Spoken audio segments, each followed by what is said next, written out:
Paz do Senhor, sejam todos bem-vindos. Nós vamos dar continuidade à nossa disciplina de teontologia. Vamos terminar os slides da segunda aula, que paramos na semana passada, né?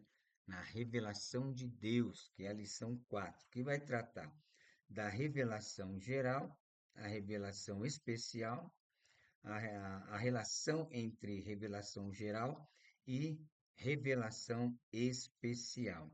E vamos entrar na lição 5, né? Vamos falar dos atributos incomunicáveis. Então, que Deus nos abençoe, que nós venhamos a conseguir terminar os nossos objetivos. E nós iniciando aqui a questão da relação do texto de Isaías 47:5, né? Que diz que Deus cria o mal, né? A palavra mal em Isaías 45:7 tem origem de uma palavra que pode ter vários significados. Nesse contexto e em outros, onde Deus faz ou traz o mal, a palavra significa calamidade ou punição, sendo o oposto de paz. Deus usaria Ciro para abater as nações. Então veja, eu até comentei na aula passada que o mal é sempre um julgamento de Deus. Quando Deus fala, eu crio o mal, que ele diz ali para Israel, é por quê? Porque quando o povo desobedecia, quando as nações, né, Deus queria eh, falar com as nações, o que que Deus fazia? Né? Deus enviava as calamidades como forma de punição. É este o mal, né? Não é um mal moral, não é um mal no sentido de indivíduo, né? De fazer a pessoa fazer, praticar o mal em si como pecado, mas é sempre uma punição que Deus está dando ao seu povo, né? Geralmente porque nós vimos em disciplinas anteriores que Deus ele tem ou ele tinha naquela oportunidade, ele tinha uma aliança de obras com Israel, que foi firmada lá em Êxodo capítulo 19, né? Então, essa aliança de obras, eles tinham que obedecer. Se obedecessem, seriam abençoados, né? Teriam tudo de bom. Mas se desobedecessem, infelizmente, as calamidades como punição viria sobre o povo de Israel. Então, é esse tipo de mal. Nunca Deus, né, promove o mal moral. Bom, então entrando agora na lição 4 que vai tratar da revelação, né, de Deus. Nós já havíamos dito nas primeiras aulas, né, que o homem só pode e só conhece a Deus por conta da autorrevelação que Deus faz de si mesmo. Então, Deus se autorrevelou ao homem, né? E nós vamos ver que ele se revelou através da revelação geral e da revelação especial. E é interessante isso, o homem, né, ou o ser humano, é capaz de receber a revelação de Deus. Seguindo os princípios bíblicos, os seres humanos possuem capacidade de receber a revelação de Deus, visto que foram criados à sua imagem e semelhança, como está lá em Gênesis 1:27. Sendo, portanto, parecidos com Deus no sentido de que possuem a capacidade de raciocínio e questões relacionadas à moral. Então, seres com essa capacidade possuem naturalmente as condições de receberem uma revelação racional e moral da parte de Deus.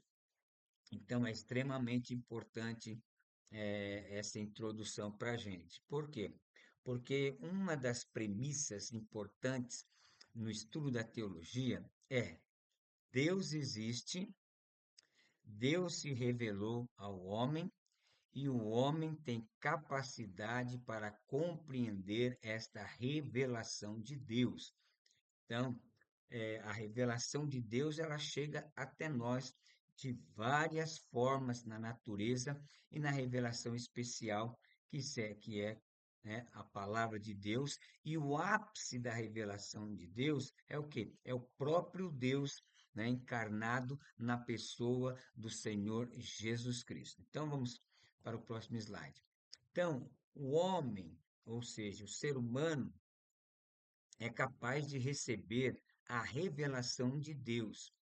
Então, pode-se inferir facilmente a ideia de que é errado colocar fim à vida de um deles, até mesmo amaldiçoar seus semelhantes. Uma pessoa redimida pelo Senhor é alguém que se renova para o conhecimento segundo a imagem daquele que o criou. Então, essa capaci- essa capacidade de compreender a revelação de Deus, ela é inata no homem, né? O homem, ele já nasce com essa capacidade, né, de poder receber a revelação de Deus. Isso é muito interessante, né? Por quê? Porque isso aponta para o homem como um ser religioso que sempre está procurando eh, adorar ou ter algo para acreditar. E isso é importante dentro da constituição humana, que é aquilo que a própria palavra nos diz, o homem criado à imagem e semelhança de Deus. Então, a teologia evangélica nos ensina que tal revelação pode ser encontrada tanto na natureza, né, quanto na Bíblia. Então, vamos ver essa revelação da natureza, quando o apóstolo Paulo, nesse texto magistral de Romanos, capítulo 1, ele, ele acusa praticamente, né, as pessoas de saber, né, e ver na própria criação a existência de Deus, mas negando, né? Então, eu vou ler aqui Romanos capítulo 1, eu vou ler a partir do verso 18, porque a gente pega um contexto mais amplo. Ó, porque do céu se manifesta a ira de Deus sobre toda a impiedade e injustiça dos homens, que detêm a verdade em injustiça. Olha só, a ira de Deus se manifesta do céu, né, sobre a impiedade humana, né, e sobre toda a injustiça. Por quê? Porque não querem, né, a verdade, né, e vivem na prática da injustiça. Aí Paulo vai melhorar o argumento, dizendo: porquanto o que de Deus se pode conhecer, neles se manifesta, porque Deus lhe o manifestou, né? Então veja só, porque as suas coisas invisíveis desde a criação do mundo, tanto o seu eterno poder como a sua divindade se entendem claramente e se veem pelas coisas que estão criadas, para que eles fiquem inexcusáveis, ou seja, indesculpáveis, né? E ele vai acrescentar dizendo: porquanto tendo conhecido a Deus, não o glorificaram como Deus, nem lhe deram graças. Antes, em seus discursos se desvaneceram e o seu coração insensato se obscureceu. Dizendo-se sábios, tornaram-se loucos.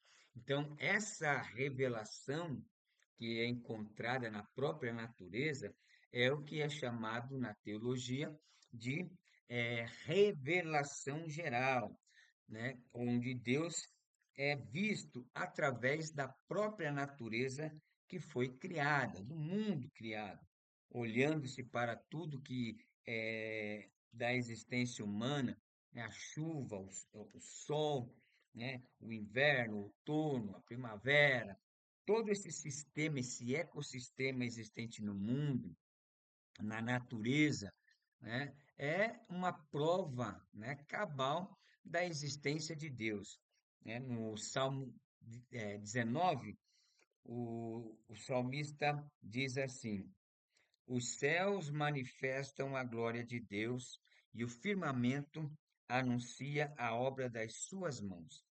Um dia faz declaração a outro dia, e uma noite, né?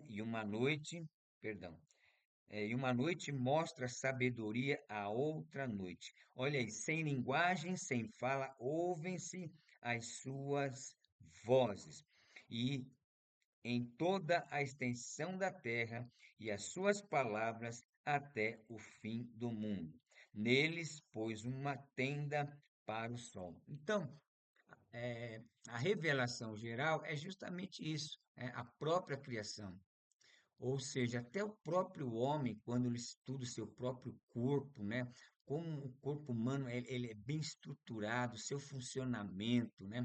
E a natureza, com tudo aquilo que é super necessário para a vivência do homem. Tudo isso criado por Deus. Então, a revelação encontrada na natureza, a gente vai, ou seja, é chamada de revelação geral. Agora, quanto às escrituras, né? Timóteo, né? 2 Timóteo 3, 16 e 17 é um texto bastante conhecido, mas que ele apresenta a revelação de Deus nas Escrituras, né? Apontando a inspiração das Escrituras. O verso 16 diz: toda escritura divinamente inspirada é proveitosa para ensinar, para redarguir, para corrigir, para instruir em justiça, para que o homem de Deus seja perfeito e perfeitamente instruído para toda boa obra. Então, essa é a revelação escriturística, né? Ou seja, onde Deus, através das escrituras, também se auto-revela ao homem. Então, podemos encontrá-la na natureza em função do fato de ser possível descobrir, por meio da razão, né, as verdades a respeito da existência e da natureza de Deus. Deus se manifesta não somente na natureza intelectual dos seres humanos, mas também na sua natureza moral. Por quê? Como vai dizer aí, ó, a lei moral de Deus está escrita no coração dos seres humanos. Por isso, uma vez, Paulo nos auxilia nessa compreensão. Esse texto eu gosto muito dele, de Romanos, porque ele aponta uma grande verdade, né, de como o homem é um ser que ele tem a consciência de Deus, a consciência da eternidade. Por quê? Nós temos que entender uma coisa. O pecado, né, quando Adão pecou, o pecado foi comer do fruto do conhecimento do bem e do mal. Então, Deus criou o homem como um ser moral. Porém, no início, quando Adão e Eva foram criados, eles tinham a natureza moral? Sim, eles tinham. Por que a gente pode perceber isso?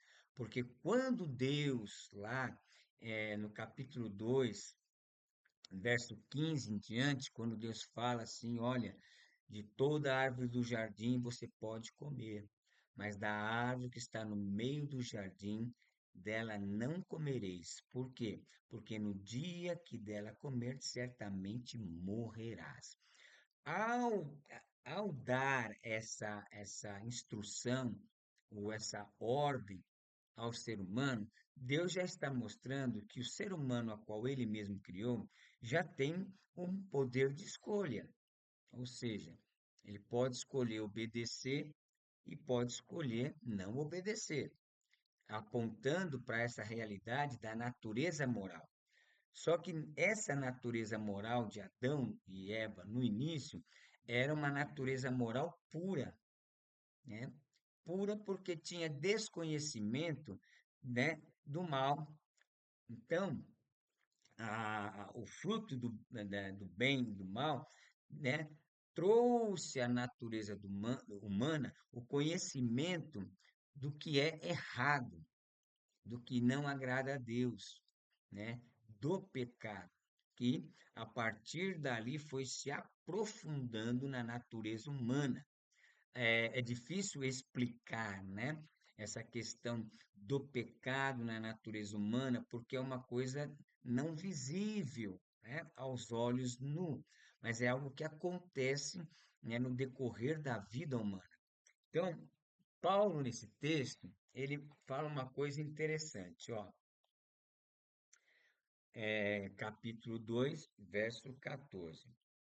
Olha só, Paulo aqui dizendo: porque quando os gentios que não têm lei fazem naturalmente as coisas que são da lei, não tendo eles lei, para si mesmos são lei, os quais mostram a obra da lei escrita no seu coração, testificando juntamente a sua consciência e os seus pensamentos, quer acusando-os, quer defendendo-os.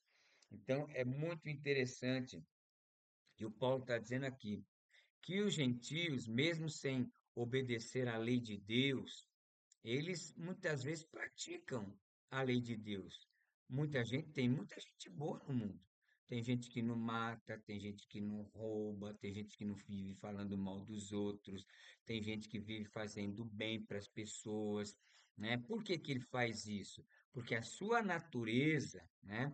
A sua natureza moral, né? Eles não sabem a lei, mas eles a praticam, porque essa lei está gravada no coração deles, né? É lógico que nenhum ser humano está isento do pecado, mas muitas vezes tem pessoas que têm os seus pecados, né? De várias formas, mas não tem aqueles pecados, né? Que nós chamamos assim terríveis. Porque quando eles não matam, não roubam, não fazem mal para as pessoas, eles estão naturalmente obedecendo a lei de Deus, mesmo sem saber que aquilo que eles estão praticando está dentro da lei de Deus, por conta do pecado. Então, esse texto ele é fantástico justamente porque Paulo aponta que no coração dos seres humanos, né, a lei moral de Deus, ela está escrita. Até porque, por exemplo, quando alguém peca, ele reconhece. Vou pegar coisas simples, né? A pessoa que mente, ela sabe que a mentira é errada. A pessoa que trai a esposa, ou a esposa que trai o esposo, ela sabe que isso é errado. A pessoa que pega algo que não pertence a ela sabe que é roubo. Então, eh, na natureza, ou seja, no coração do homem, a lei de Deus, ela está tão gravada que quando nós a quebramos naturalmente, a gente sabe que é errado. A gente sabe que está errado. Então, é importante a gente compreender isso. Bom, então vamos dar continuidade, agora falando da revelação geral, né? Que foi, já deu uma pincelada, né? Nos slides anteriores. Então, aí, ó, a revelação de Deus na qual ele comunica a verdade sobre si mesmo à humanidade é necessária para tornar a teologia possível. Revelação vem da palavra grega apocalipsis, né? Significando desvelar ou descobrir. É a mesma definição do Apocalipse, né? Do livro, né? Dessa forma, a revelação pode-se dizer o desvelar de Deus ao ser humano. Diz respeito a ele revelar a si mesmo, né? Si mesmo, o que de outra forma não seria possível. A revelação geral é preliminar à salvação. Não é possível ser salvo apenas pelo conhecimento da revelação geral. No entanto, é necessária para que o ser humano possa obter conhecimento dos aspectos de Deus relacionados à consciência de sua existência. Então, está bem claro aí, né, que esse desvelar de Deus, essa revelação, né, Deus descobriu-se, né, diante do homem, ou seja, trouxe a revelação que o homem, sem a ação reveladora de Deus, não teria nenhum tipo de conhecimento de Deus. E ela é preliminar à salvação. Por quê? Porque ela abre espaço para a revelação especial, né? Através da revelação geral, eu vejo a existência de Deus, né? Através da revelação especial, através das escrituras, eu vou ver o quê? Eu vou ver, né, o que ocasionou a queda do homem, o que que o pecado ocasionou na vida humana e também a forma como Deus trata o pecado e como Deus, na sua presciência, já tinha estabelecido um plano de redenção para o homem. Então, a revelação geral, ela também é importante e ela é como uma preliminar, né, para a revelação especial de Deus, principalmente nas Escrituras e na própria vida, morte, ressurreição e ascensão do Senhor Jesus Cristo. Então, o Salmo 19, que nós lemos quase agora, é uma das passagens básicas que enfatiza a revelação de Deus na criação, pois os céus e a terra falam da sua glória. Porque ninguém, à parte de um Deus majestoso, teria condições de trazer à existência a complexidade da criação. É impossível, irmãos, a gente olhar para a criação e simplesmente pensar que ela foi uma explosão do Big Bang, né? Ou que ela foi uma evolução das espécies. Dá, né? E aí nós citamos aí o Romanos capítulo 1, verso 18 a 21, né? Os atributos invisíveis de Deus, assim como o seu eterno poder, como também a sua própria divindade, elas podem ser vistas na própria criação, né? Então, a, a revelação geral, ela acaba trazendo um peso maior de culpa sobre os seres humanos que buscam, né, eh, dizer que Deus não existe, que isso e aquilo, né? Mas a própria natureza, ela revela que existe um criador, um sustentador, alguém que opera, que cuida, que fez esse universo, né? Então, Deus se revela na natureza de duas formas básicas, como criador e como sustentador, né? Porque, como Paulo disse, as coisas desde o começo da criação ainda continuam, né? E mesmo com o pecado, Deus ainda continuou sustentando a natureza, né? Até hoje tem chuva, tem sol, a planta nasce, o fruto nasce, o alimento nasce, né? Então, as coisas ainda estão acontecendo. É bem verdade de que o homem tem afetado a criação, né? A ponto de trazer aí vários prejuízos para o próprio planeta. Mas, né, as coisas continuam, Deus apontando que Deus ainda continua sustentando, né, a própria humanidade, a própria natureza, através do seu grande poder. Como o Senhor Jesus disse, né? Deus faz o sol nascer tanto para justos como para injustos. Então, Deus, ele é tanto a causa da origem quanto da operação do universo. Então, vamos ver esses versos. Vamos ver primeiro Colossenses capítulo 1 e o verso de número 16. Colossenses 1, 16 e 17. Eu estou usando aqui uma corrigida, ok? Que é a que mais nós usamos na igreja, né? Olha aí, verso 16. Porque nele foram criadas todas as coisas que há nos céus na terra, visíveis e invisíveis, sejam tronos, sejam dominações, sejam principados, sejam potestade, tudo foi criado por ele e para ele.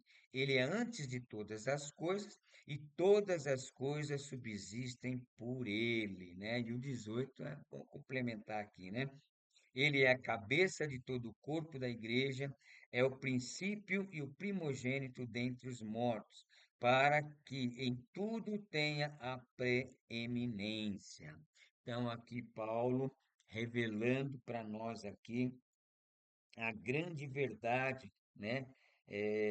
Paulo afirma essa atividade criadora de Cristo, ou seja, todas as coisas, tanto as materiais quanto as espirituais, devem a sua existência à obra de Cristo, como eh, comparecerem agentes ativos, né, na criação. Então, tudo isso, aí a própria existência deve a sua existência, né? Eu fiquei meio redundante agora, mas todos eles devem, né, à obra de Cristo. Porque, né, o Paulo ainda faz uma, uma, uma, uma revelação importante, né? Porque quando ele diz aqui, né? Tronos, dominações, principados, potestades, tal. Tudo isso são classes de anjos, de seres espirituais, né? Por isso que aqui nós observamos claramente que tanto as coisas materiais quanto as espirituais estão e foram criadas pelo Senhor Jesus Cristo. Como a gente sempre costuma dizer na questão da Trindade, Deus, o idealizador, Jesus, o executor, o Espírito Santo, aquele que ainda sustenta, o Deus que sustenta ainda a criação e aplica a palavra de Deus no coração humano, tá?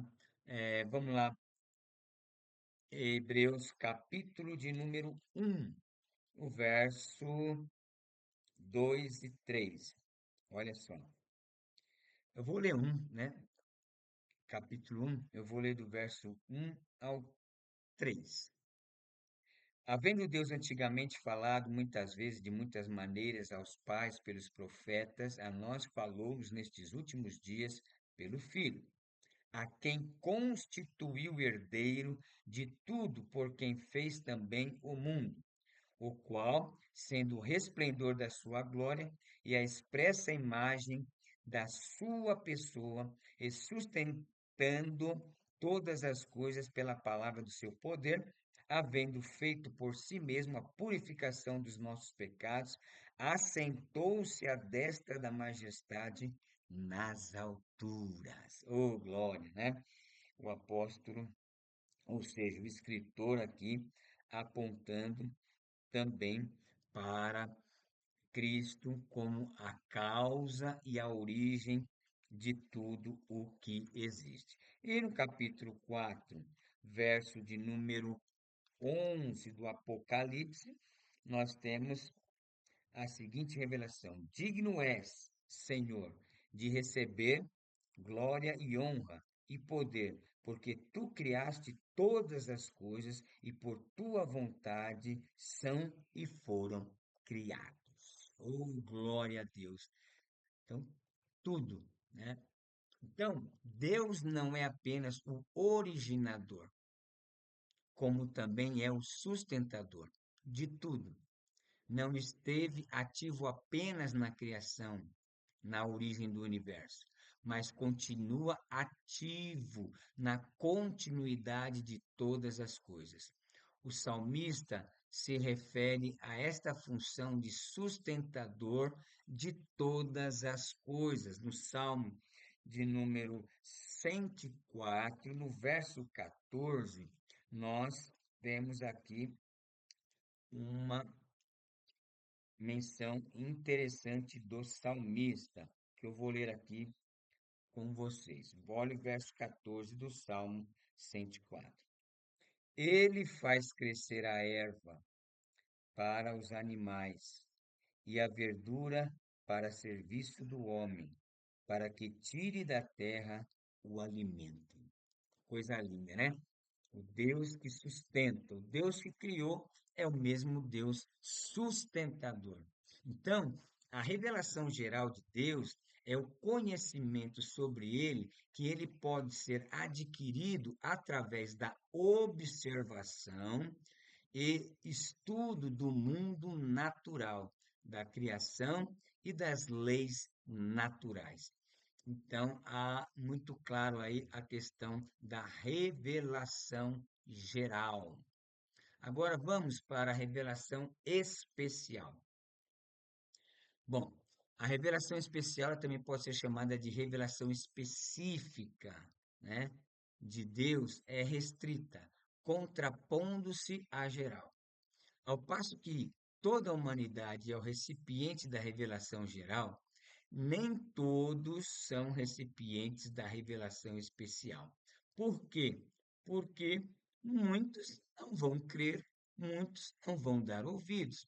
Então, a revelação geral, ela abrange toda a humanidade sem que ninguém tenha escolha, porque ela está aí.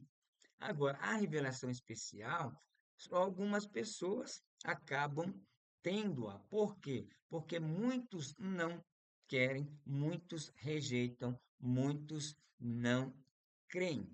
Bom, podemos dizer que há muitas evidências da revelação específica.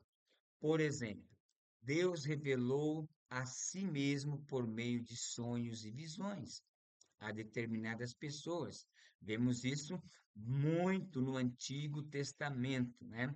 Deus falava com os profetas através de sonhos e visões, né? Apontando para a realidade da sua existência. Para algumas delas, falou de forma audível, para outras, por meio de teofania, ou seja, uma manifestação visível e audível de Deus.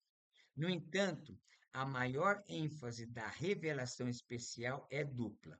Primeira, a revelação de Deus por meio das Escrituras. E segundo, a revelação de Deus por meio da pessoa de Jesus Cristo. Então, essas são as duas principais revelações acerca de Deus. Então, os escritores bíblicos foram movidos pelo Espírito Santo ao escrever as Escrituras, assegurando a precisão do que foi escrito. Um registro inerrante do descobrir de Deus é necessário para que o homem tenha um conhecimento verdadeiro da pessoa e das obras de Deus. A revelação especial contribui de forma inestimável para a teologia cristã, pois somente a Bíblia é infalível e inerrante. Além disso, a Bíblia é a única fonte tanto da revelação de Deus quanto de nosso Redentor. E sendo assim, ela é normativa para a nossa salvação. Ou seja, a Bíblia é a norma, a Bíblia é a bússola que nos orienta e que normatiza a todos que creem, né, para a grande salvação conquistada na cruz do Calvário pelo Senhor Jesus Cristo. Então, como revelação, né, de Jesus. Então, vamos ver aqui, né, Jesus como a revelação, né, de Deus. Aqui no livro de Mateus, no capítulo 5, Mateus, capítulo de número 5, o verso de número 17, diz o seguinte: Não cuideis que vim destruir a lei ou os profetas. Não vim abrogar, mas cumprir. Então, veja o próprio Senhor Jesus, o contexto deste sermão, chamado e conhecido como o Sermão do Monte. Jesus, ele se revela.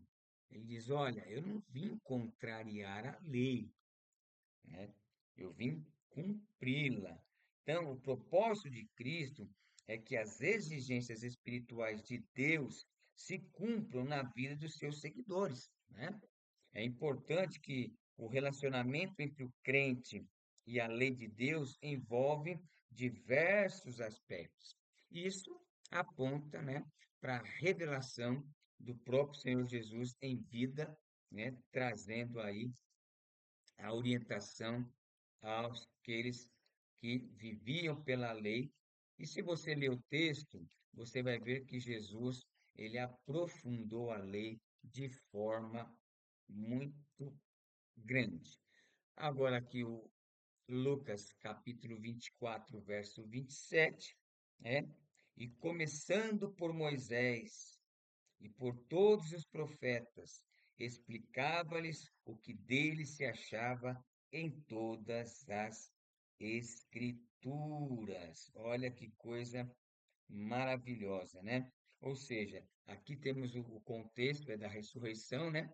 Ou seja, o Messias e a sua obra redentora, né, através dos sofrimentos que Cristo passou, são praticamente o tema central do Antigo Testamento. Cristo pode ser citado em diversos trechos, como nós vimos em Gênesis 3,15, 22,18, né? Gênesis 49,10, Números 24, verso 17, Salmos 22, verso 1 e o verso 18, Isaías, né? Capítulo 25, verso 8, capítulo 52, verso 7, né? E o próprio capítulo 53 completo, né? Temos Jeremias 23:5, também temos Daniel 2:24, e o verso 35 e 44. Nós temos Malaquias 5:2. Também temos Zacarias, capítulo 3, verso 8, capítulo 9, verso 9, capítulo 13, verso 7, né? Malaquias 3:1, Miqueias 5:2, tá? Eu falei Malaquias, mas é Miqueias 5:2. Então, esses textos e muitos outros são textos que apontam para a realidade da grande revelação de Jesus Cristo que está na Bíblia. Então, a Bíblia ela é normativa para toda a estrutura do pensamento cristão, porque ela revela a Cristo. Então, como revelação de Cristo, a Bíblia é fundamental para essa compreensão e entendimento. Então, mesmo que manifeste Deus como Criador, a revelação geral, ela não o revela como Redentor, né? A gente vê a criação, a natureza, mas não vemos Deus como Redentor, mas como autor da criação. Então, o universo fala do quê? Da grandeza de Deus, mas somente a revelação especial apresenta a redenção, como o apóstolo São João, né? Como o apóstolo São João, ele fala aqui no capítulo 1 e no verso 14 do seu evangelho, dizendo: E o Verbo se fez carne e habitou entre nós, e vimos a sua glória como a glória do unigênito do Pai, cheio de graça e de verdade. Aí nós vemos aí que os céus declaram a glória de Deus, mas somente Cristo declarou a sua graça salvadora, né? No texto de Tito, né? Tito, capítulo de número 2, nós observamos essa verdade escrita pelo apóstolo São Paulo, que diz assim, capítulo 2, verso 11 ao 13: Porque a graça de Deus se há manifestado, trazendo salvação a todos os homens, né? Ensinando-nos que, renunciando à impiedade e às concupiscências mundanas, vivamos neste presente século sóbria, justa e piamente, aguardando a bem-aventurança, esperança e o aparecimento da glória do grande Deus e nosso Senhor Jesus Cristo, o qual se deu a si mesmo por nós, para nos remir de toda iniquidade e purificar para si um povo seu especial, zeloso e de boas obras. Fale disto e exorta e repreende com toda autoridade. Ninguém te despreze. Então aí, né, a graça veio pelo nosso Senhor Jesus Cristo. A natureza pode revelar as eras pelas quais, né? Aqui tem um i, né? Deixa eu tirar esse i aqui. Pelas quais as rochas passaram, mas somente a Escritura torna conhecida a rocha que atravessou todas as eras, a saber, Jesus Cristo. A revelação geral é suficiente para a condenação do ser humano, né? Entretanto, não é suficiente para a salvação. Ou seja, é possível alguém conhecer sobre o céu ou sobre o Criador pela observação da revelação geral, mas é impossível saber como se chegar até o céu ou ao Criador. E aí nós temos essa referência de Atos dos Apóstolos, capítulo 4, que é o sermão, né, do apóstolo Pedro, que ele vai dizer que em nenhum outro, né? Em nenhum outro há salvação. Por quê? Porque debaixo do céu nenhum outro nome há dado entre os homens pelo qual devamos ser salvos. Então, louvado seja Deus. Daí a questão do raciocínio de Paulo, pois ninguém pode clamar a alguém que nunca ouviu falar e jamais ouvirá se não há quem pregue. Dessa forma, a pregação do Evangelho para o mundo todo é a grande comissão de Jesus, a grande comissão do cristão, anunciar a Cristo a todas as gentes até que ele venha. Esse registro está lá, Mateus 28. Esse registro infalível também revela como vimos a pessoa de Jesus Cristo que, por sua vez, tem revelado o Pai à humanidade. João 1,8 nos diz que Jesus é a exegese de Deus, ou seja, é a revelação do próprio Deus. João utiliza a palavra mostrou, revelou, né, do grego exesato, né, da qual deriva a palavra exegese. Ou seja, nesse texto, a expressão exemplifica que Jesus, por meio dos seus ensinamentos, palavras e milagres, estava revelando o Pai à humanidade. Uma das ênfases do Evangelho de João é que Jesus veio revelar o Pai. Então, muito importante essa questão. Agora, a relação entre a revelação geral e a revelação especial. Para um estudante de teologia, é necessário a busca pela sistematização do pensamento, né? E dessa forma, buscar organizar toda a verdade a respeito de Deus, né? E de sua relação, né? Veja, e de sua relação com o Criador. Daí é necessário entender a relação entre revelação geral e a revelação específica. No entanto, em busca de organizar o pensamento sistematicamente, deve levar em consideração que tais revelações não existem para se sobreporem ou se contradizerem. Deus revelou a si mesmo na sua palavra e no mundo criado. Dessa forma, a verdade de Deus, né, pode ser encontrada tanto nas Escrituras quanto na criação, na ciência, por exemplo. Então, não há como negar. Então, o problema é o que fazer quando as Escrituras e a ciência, né, digamos, parecem se encontrar em conflito, como diz Norman Geisler. É demasiado simplista concluir que a Bíblia sempre está correta e a ciência sempre errada. É óbvio que a Bíblia sempre está correta, mas nossa interpretação dela nem sempre está, né? Grande frase de Norman Geisler, né? Muitas vezes não é a Bíblia que está errada, mas é a nossa interpretação que não condiz com aquilo que ela está revelando. Então, podemos tirar duas conclusões importantes dessas distinções. Primeiro, as revelações de Deus na sua palavra, né? Na sua palavra e no seu modo jamais entram ou entrarão em contradição. Deus é consistente, pois sua boca nunca fala dubiamente.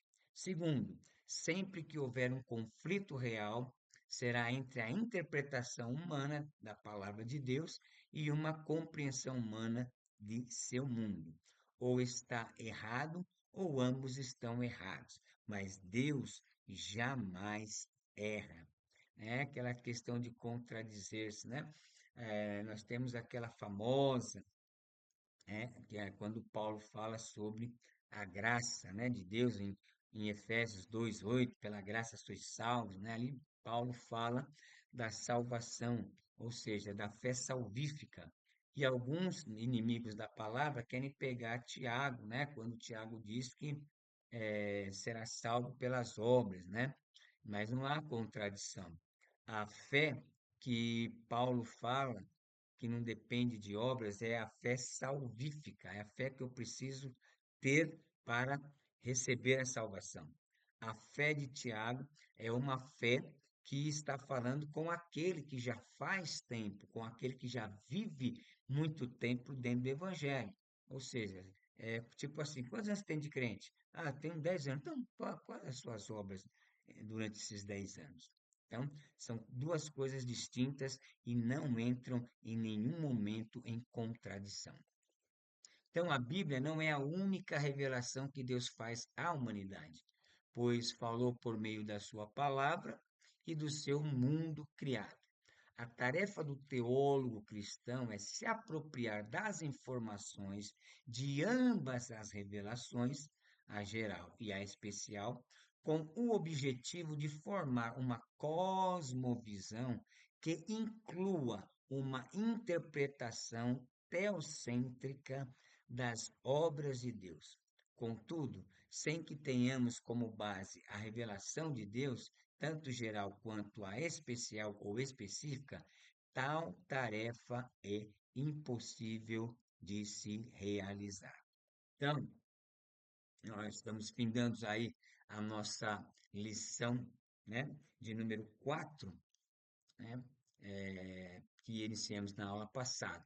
Nós vimos aí a revelação geral, a revelação especial, essa relação, né, entre revelação especial e revelação geral.